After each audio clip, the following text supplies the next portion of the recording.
जय हिंद मेरे डियर साथी, मैं आपका साथी विकास और आज हम देखने वाले हैं डी फार्मा सेकेंड ईयर का एक प्यारा सा subject hospital and clinical pharmacy का एक प्यारा सा टॉपिक। और ये जो क्वेश्चन है आपका 2022 के क्वेश्चन में देखिएगा तो ये पूछा गया क्वेश्चन, वो भी कितने नंबर में, 3 नंबर में।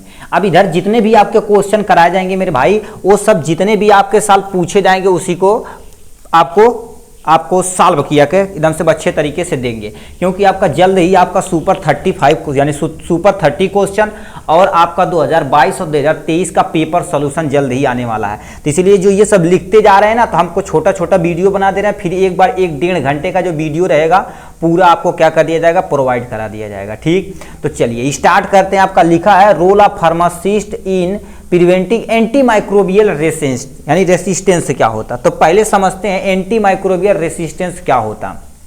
देखिए मान लेते हैं, देखो एंटी मतलब क्या होता है, अगेंस्ट। ये चलने वाला ही नहीं है, हम अगेंस्ट बोल रहे हैं भैया। ठीक है, ये तुम्हारे पास लिखा है तो रुक जाओ, पेन लेके आते। ठीक, तो ये 2 वर्ड से बड़ा बना हुआ जिसे हम क्या बोलते हैं, एंटी। और माइक्रोबियल मतलब क्या होगा, कुछ भी हो सकता है जो माइक्रो ऑर्गेनिज्म रहे, मोस्टली बैक्टीरिया ही रखा जाता है। ठीक है, माइक्रोबियल रेसिस्टेंस हो जाए। अब 2 इसके वर्ड के बारे में समझते हैं तो हम उस पर इंटर करते हैं। ठीक है, रेसिस्टेंस मतलब क्या होता है, यदि आप पढ़े होंगे प्रतिरोध ही से बोला जाता है। क्या बोला जाता है, प्रतिरोध। और एंटी मतलब अगेंस्ट। माइक्रोबियल मतलब क्या होगा, कोई भी ऑर्गेनिज्म ऐसा हो जो डिजीज काजेज कर रहा है। तो देखिए हम क्या बोल रहे हैं, कैसे हम प्रिवेंट करना, मतलब एक कोई माइक्रो ऑर्गेनिज्म है जो किसी दवा के प्रति क्या हो गया, रेसिस्टेंस हो गया, मतलब उसे अब कोई भी दवा काम करने वाली नहीं है। मतलब आप ज्यादा एंटीबायोटिक प्रयोग किए हैं तो उसके लिए वो रेसिस्टेंस हो गया, तो उसी को क्या बोला जाता है, एंटी माइक्रोबियल रेसिस्टेंस बोल दिया जाता है। ठीक है, तो वही चीजें यहां से लिख रखा। अभी इसमें रोल क्या होता है आप सुनिए, देखिए लिखा है anti microbial resistance develop naturally, मतलब जो एंटी माइक्रोबियल जो होते हैं रेसिस्टेंस नेचुरली भी डेवलप कर सकते हैं, या and occurs when the micro organism develop the ability to resist against the drugs. मतलब वो जो बैक्टीरिया है ड्रग्स के अगेंस्ट क्या कर देती है, अपने अंदर रेसिस्टेंस पैदा कर लेती है। क्या, रेसिस्टेंस यानी प्रतिरोध कर लेता है, उस पर कोई दवा वर्क करने वाली नहीं है। मतलब उस कैटेगरी की दवा, कोई दवा नहीं तो दिक्कत हो जाएगी। ठीक है, तो उसमें हम क्या कर देते हैं, बहुत सारे दवा का कॉम्बिनेशन लगा के उसे क्या कर देते हैं, हम ट्रीट करते हैं तब। ठीक है, तो इसी को क्या बोलते हैं, एंटी माइक्रोबियल रेसिस्टेंस ड्रग्स बोलते हैं। फिर क्या लिखा, फार्मासिस्ट रोल इन ए मतलब क्या, एंटी, एम से माइक्रोबियल और रेसिस्टेंस, आर फॉलोज, मतलब इतना चीजें आपको क्या करना है, इसमें आपका रोल है।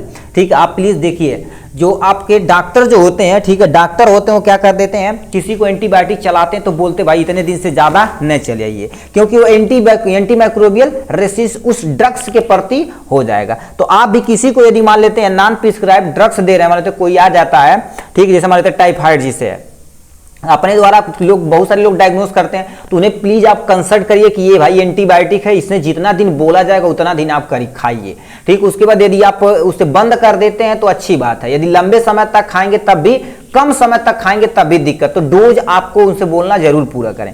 तो इसमें क्या हो गया, फार्मासिस्ट रोल इन AMR, ठीक है, फॉलोज, मतलब क्या, पहला ensure immunisation to decrease the antibiotic, मतलब इम्यूनाइजेशन जो होती है वो क्या कर देती है, एंटीबायोटिक को, यानी एंटीबायोटिक को जो ड्रग्स होती है उसे क्या कर देती है, डिक्रीज कर देती है, उसकी एक्टिविटी को डिक्रीज कर देती है। पहला point, guide hospital on a select, यानी selection and application of suitable antibiotic disinfectant and steroid, मतलब आपको हॉस्पिटल में जाना है, उनकी गाइडलाइंस को पढ़ना है कि यानी जो एंटीबायोटिक चला जा रही है किस फिजिशियन के अंतर्गत चलाई जा रही है।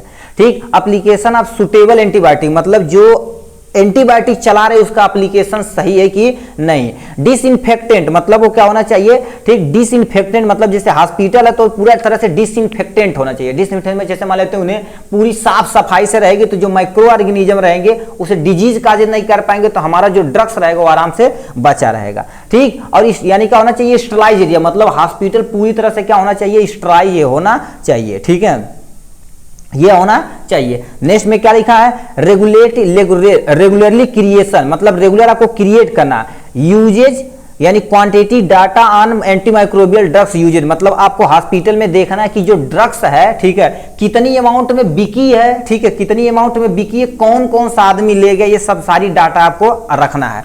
तो ये लिखना है रेगुलर क्रिएट करना, कि मतलब जैसे मान लेते हैं आप गत्ते से निकालें 10 पत्ता एंटीबायोटिक रख दिए, ठीक, तो उसे आप देखना है कि 10 पत्ता कौन सा आदमी ले गया, कितनी क्वांटिटी में ले गया, ये सब कुछ देखना है। यूजेज क्वांटिटी डाटा यानी एंटीमाइक्रोबियल यूजेज, मगर ऐसा कोई करता नहीं है, ठीक है, मगर आपको ये सब सारी चीजों पे ध्यान देना है, ठीक है। लिखा नेक्स्ट में provide a successful medication therapy management, उन्हें क्या कर देना है, प्रोवाइड करना सक्सेसफुल मेडिकेशन, मतलब जो ज्यादा से ज्यादा सुटेबल से सुटेबल मात्रा में रहे उसी उस दवा को क्या कर देना है, उसे प्रोवाइड कराना, ठीक है। ज्यादा दवा की रिक्वायरमेंट नहीं होती, उन्हें फिजिशियन के द्वारा, जो अच्छे फिजिशियन होते हैं क्या कर देते हैं, अच्छे तरीके से जांच करा लेते हैं, एक जो तुम्हारे पास पॉजिटिव एजेंट वो पता चल जाता मेन, उसी को किल करने के लिए आपको क्या कर देंगे, दवा देंगे, ठीक है। और कुछ ऐसे दवा होते हैं जो आपका क्या यानी उस दवा को सप्रेस करता है, ठीक, सॉरी, वो डिजीज को सप्रेस करता, थोड़ा सा प्रमोट करता कि ये डिजीज को भगा दे जल्दी जल्दी, तो भी चीज क्या होता है, ये थेरेपी जरूर होनी चाहिए। Discuss and work with the physician to ensure the best responsibility use of antibiotic, मतलब आपको डिस्कस करना, किससे डिस्कशन करना है, फिजिशियन से, ठीक है, फिजिशियन से करना है, ठीक है, जो आपके यानी बेस्ट यानी गुड प्रैक्टिशनर रहेंगे उनसे, यानी आपको कंसल्ट करना, भैया देखिए डॉक्टर अपना सर बोलते हैं, कितने कहीं स्कूल में कहीं कहीं हॉस्पिटल में देखा जाए तो बोस बोलते हैं, ठीक है, तो बोलना बोस ये जो हमारे पास ड्रग्स है, कोई फिजिशियन है तो उसे बोलना कि ये जो एंटीबायोटिक है कितने समय तक चला सकते हैं, कब तक चला सकते हैं, किस किस कैटेगरी में चला सकते हैं। देखिए आप जितना संपर्क में रहेंगे, ठीक है, क्योंकि ये फिजिशियन है, ये MBBS किए हैं, MD किए हैं, तो बताओ इनको नॉलेज एकदम से अथाह रहेगी, ठीक है। नहीं से कैसे लोग, बहुत सारे लोग हमारे इस हॉस्पिटल में आते हैं, ठीक, हम जहाँ काम करते हैं, ठीक, वहां पर आते हैं तो लोग कहते हैं कि वो जो डॉक्टर यानी डॉक्टर से ही क्या होकर देते हैं, काहे पैरासीटामॉल दे रहे हैं, PCM काहे दे रहे हैं, ठीक, मतलब उनसे ही करने लगते हैं। अब बताइए जो बंदा PCM की ऐसी की तैसी करके आया है, मतलब अब 5 साल बताओ PCM की कहाँ जा रहा है, किस लेवल पे एक्टिव हो जा रहा है, तो मतलब कहते हैं 8-8, 10-10 लाख तक PCM पैरासीटामॉल के ऊपर होता है। अब उनसे डिस्कस करने बैठे हैं कि PCM कहाँ आप दे रहे हैं, ठीक, तो बहुत सारी दिक्कतें होती हैं। तो फिजिशियन जो होते हैं वो क्या कर देते हैं, आप फिजिशियन को, ठीक है, फिजिशियन से आपको डिस्कस करना कि कौन सी दवा अच्छी है, बेस्ट क्वालिटी का बेस्ट रिस्पांस देगी। अब देखिए जितना ज्यादा आप रिस्पांस देंगे आपका मेडिकल उतना ज्यादा चलने वाला, ठीक, तो ये सब एक्टिविटी हो गई तुम्हारे पास 5, हमने रोल लिख दिया, काम खत्म।